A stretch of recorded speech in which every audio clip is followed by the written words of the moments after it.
Hello दोस्तों, तो आज की इस क्लास में हम लोग देखेंगे आवेश के गुण। आवेश के गुण।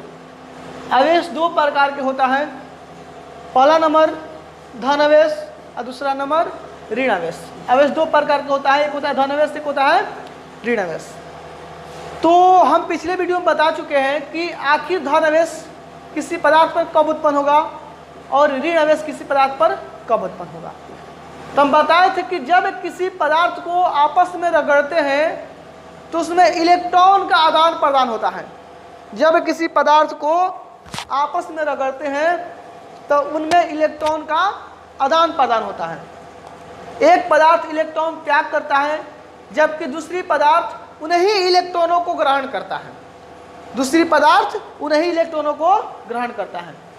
जो पदार्थ इलेक्ट्रॉन का त्याग कर रहा है उस पर धन आवेश उत्पन्न होगा और जो पदार्थ इलेक्ट्रॉन को ग्रहण कर रहा है उस पर ऋण आवेश उत्पन्न होगा। यानी आवेश का प्रकार दो को निकला, एगो धन आवेश एगो ऋण आवेश। धन आवेश यानी प्लस, ऋण आवेश यानी माइनस। ठीक, अब इसका गुण के बारे में आगे बढ़े 2 नंबर में तो कह सकते हैं कि यदि आवेश जो है एक जात का हुआ, सजातीय हुआ तो उनमें विकर्षण होगा। यदि आवेश अलग अलग जात का हुआ मतलब विजातीय होगा तो उसमें आकर्षण होगा। फिर से समझते हैं इसको। यदि आवेश सजातीय आवेशों में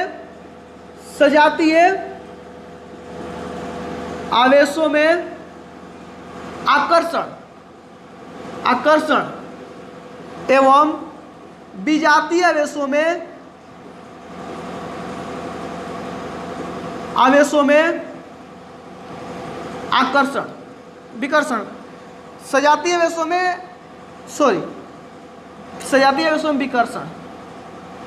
विकर्षण एवं सजातीय आवेशों में विकर्षण एवं विजातीय आवेशों में आकर्षण होता है। ठीक, सजातीय आवेशों में विकर्षण एवं विजातीय आवेशों में आकर्षण होता है। यदि एक जात का हुआ तो मारपीट होई में करेगा। सोच के ऐसे हम लोग ऐसे एक्चुअली सोचते हैं, देखते हैं, समाज में रहते हैं तो हम लोग अधिकतर चीज़ें देखते हैं कि भाई भाई में अधिकतम लड़ाई होते रहता है।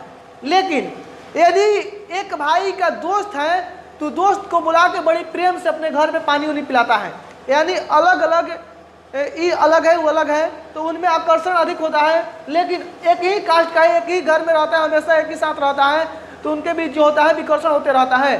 यानी एक जात यानी प्लस और प्लस है तो विकर्षण होगा, ये फेंकेगा उसको, ये उधर फेंकेगा इसको, मतलब दोनों में विकर्षण होगा, दोनों में लड़ाई झगड़ा होगा। ठीक, यदि एक जात का यानी माइनस भी रहा, ये वाला भी माइनस रहा, इसमें भी विकर्षण होगा। ये बोलेगा तू भाग, ये बोलेगा तू भाग।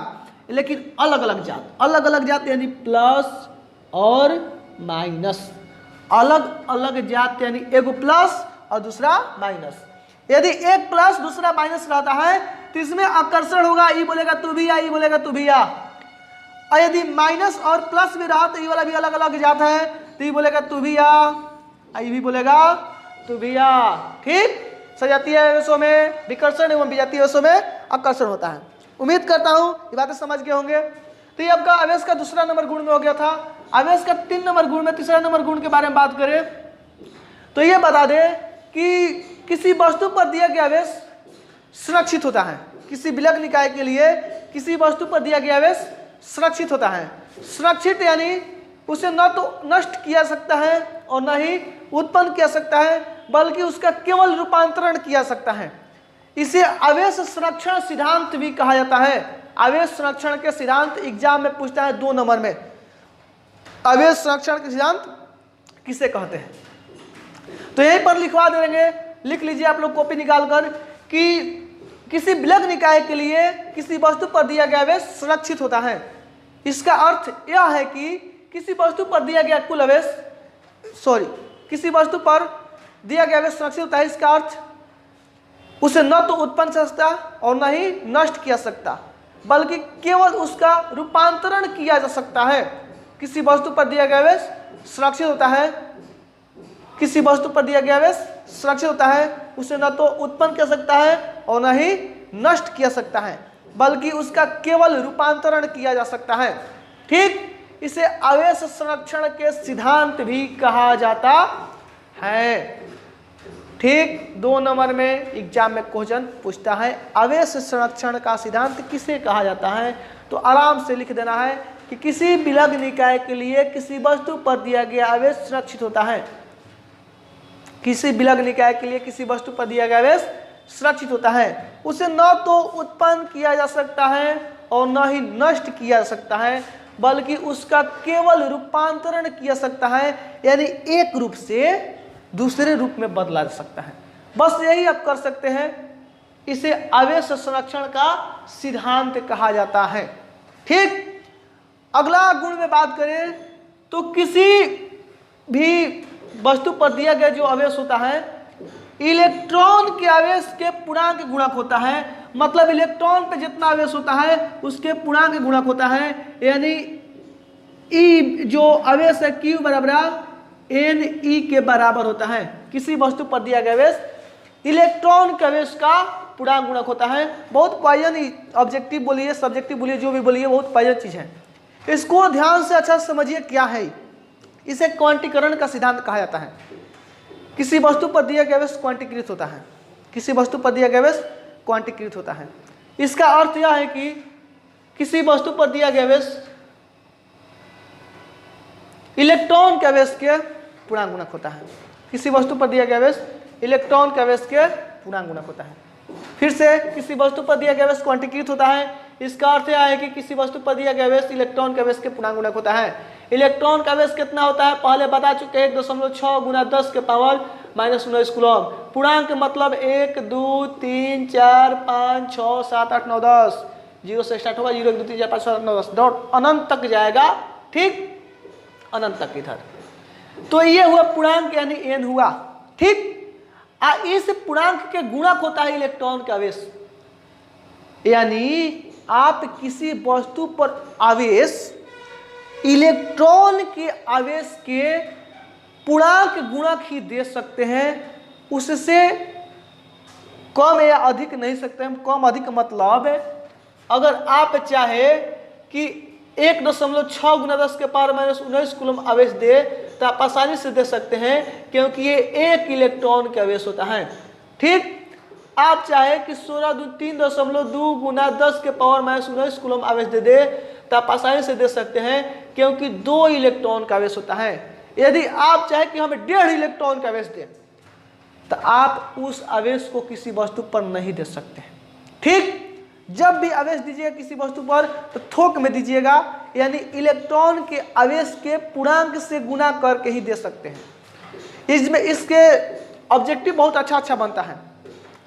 आपका क्वेश्चन आएगा कि निम्न में से कौन सा आवेश किसी वस्तु पर नहीं दिया जा सकता है। निम्न में से कौन सा आवेश किसी वस्तु पर नहीं दिया जा सकता है। चलिए इसको दिखाते हैं, विकल्प देते हैं आपको। 1 नंबर में है 3.2 गुना 10 के पावर -19 कूलम। 3.2 गुना 10 के पावर -19 कूलम। ठीक, 3.2 गुना 10 के पावर -19 कूलम। 2 नंबर आपका है 4.8 गुना 10 के पावर -19 कूलम। ठीक, 3 नंबर आपका है 6.4 गुना 10 के पावर -19 कूलम। अब 5 नंबर में आपके 4 नंबर आपका है 1.2 गुना 10 के पावर -19 कूलम। अब आपको बताना है कि कौन सा आवेश आप किसी वस्तु पर नहीं दे सकते हैं। तो चलिए इसको सॉल्व करते हैं। पहले हम जानते हैं कि 3.2 गुना 10 के पावर -19 कूलम में क्या करना है, 1.6 गुना 10 के पावर -19 से भाग दीजिए। यदि पूर्णांक संख्या आ गया तो उस आवेश को किसी वस्तु पर दे सकते हैं। यदि पूर्णांक संख्या नहीं आया तो उस आवेश को किसी वस्तु पर नहीं दे सकते हैं। ठीक, तो 16 दूनी 32 कटिएगा, मतलब 2 इलेक्ट्रॉन का आवेश है, 2 इलेक्ट्रॉन है, यानी दे सकते हैं आसानी से। इस आवेश को किसी वस्तु पर दिया सकता है। इसमें भी 1.6 गुना 10 के पावर -19 से भाग दीजिए, 19 कट गया, 16 चौके 64, यानी 4 दे सकते हैं। ये वाला भी 1.6 गुना 10 के पावर -19 से भाग दीजिए, ये वाला कट गया, 16 48 यानी 3, ये वाला भी दे सकते हैं। इसमें भी 1.6 गुना 10 के पावर -19 से भाग दीजिए, ये वाला कट गया, 1.2/16 लीजिए, ये नहीं कटा, नहीं कटाना, बाटा में आ जाएगा, बाटा में आ गया मतलब पूर्णांक संख्या नहीं है। जब पूर्णांक संख्या नहीं है तो उस आवेश को हम किसी वस्तु पर नहीं दे सकते हैं। उम्मीद करते हैं बातें समझ में आया होगा। ठीक, इक्वांटीकरण के सिद्धांत से रिलेटेड ऑब्जेक्टिव है, निकालता है एग्जाम में, बार बार पूछता है, हर बार पूछा है। हो सकता है आप लोग के समय भी ऑब्जेक्टिव पूछे, हो सकता नहीं पूछेगा। ठीक, तो इसको कंप्लीट कर लेना है।